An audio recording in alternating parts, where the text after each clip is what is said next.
Andy, I want to talk about is depression and anxiety. And one thing I want to bring up is I think that society in general, I think when a terrible event happens, it raises the spectrum and it's in our consciousness. For instance, when a famous celebrity like Robin Williams took his own life, people talked about suicide for the next couple of weeks, and they talked a lot about it because he was famous. And then after a couple of weeks, it went swept right under the rug again.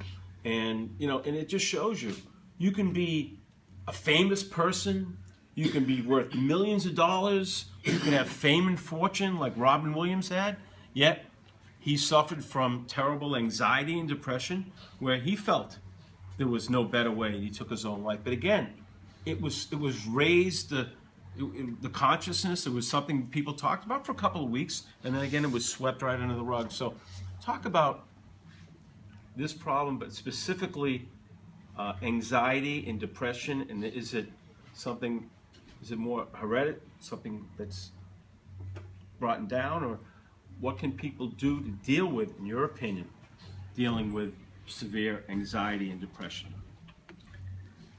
Well, I do think Jacqueline, yes, I think Jacqueline spoke about that, very eloquently a little bit earlier, that there is no one factor alone. There is a hereditary, there can be a hereditary or what's known as an organic issue. It's a brain disease. Depression, anxiety, drug addiction, these are brain diseases, just as there are physical diseases. So there are many people that suffer from these issues because of that disease. There are other people who don't have that brain disease, but who are suffering from things that are happening in their environment. I am quite sure that as a consequence of this latest suicide, and also the suicide of your son, that put many, many, many more kids at risk because of the reality of the loss. If they had a connection with either of these kids, having to go through the grief, and that's a form of depression. It's a form of anxiety that's generated by events that happen. How many kids are there in any community that have a member of a family die, or a member of a family that have a chronic illness? How many kids are there that are dislocated? They move from one town to the next, from one school to the other. These are all losses. They're separations which create emotional reactions, some of which someone might have somebody to talk to about, or might have a kind of a constitution to be able to kind of see it through on their own.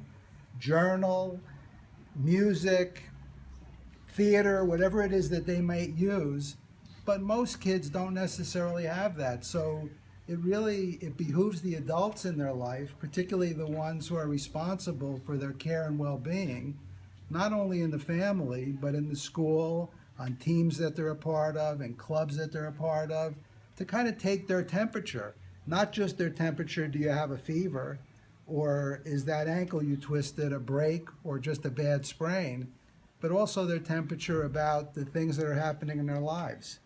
What about kids that have relationships, boyfriends, girlfriends, when things go bad, when they're rocky, when there's a breakup? These are other circumstances in which kids can become depressed. What about kids who are faced with the standardized testing that has become so much the rage, teaching to the test, putting all of the emphasis on these tests so the schools get their funding and that the teachers get the evaluations that they need to maintain their jobs? What kind of anxiety does that put on kids? So there are many factors out there. And when you mention Robin Williams or other celebrities, we have a very, very short attention span. Very short attention span. So we move from one issue to the next issue to the next issue. And there's very little attention to staying with something over the long haul. We can't influence radio or TV or social media in terms of that issue, but certainly those of us who live in a community, who work in a school, who are part of a community organization, can get in there for the long haul with people. And that's something that we need to do more and more. That message has to get out there. And there does need to be something, whether it's a moment of silence, whether it's a tree that gets planted, whether it's a ceremony of some kind, something symbolic that goes beyond just kind of moving on from there, that remembers that person and honors their life. So I think these things are so critical, and there's no one answer. It does take a community. I just want